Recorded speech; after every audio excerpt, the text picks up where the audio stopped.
6 na lugar sa Region 1 na dating nasa yellow category ibinaba na sa green category. Balitang hatid ni Jasmine Gabriel Galban.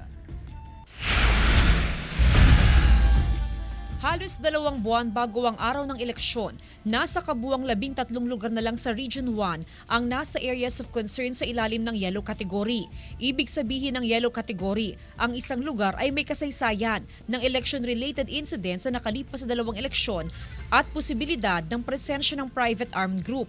Mula sa dating 19 na lugar sa Region 1, 13 na lang ang nasa yellow category. Wala naman nang nakikitang intense political rivalry at wala din mga presence ng yung armed groups dyan na maaaring manggulo itong darating na halalan. Kabilang sa mga lugar na inalis sa listahan ng yellow category at ibinaba sa green category o tumutukoy sa mga lugar na walang security threats, ang Curimaw, Badok, Lawag City, Pagudpod, Paway at Pasukin sa Ilocos Norte.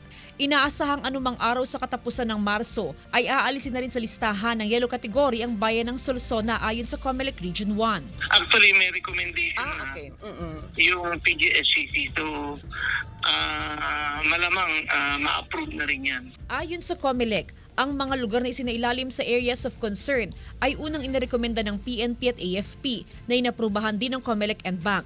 Samantala, sa nakatakdang pagsisimula ng local campaign period sa March 28, wala namang nakikitang problema ang COMELEC Dagupan City.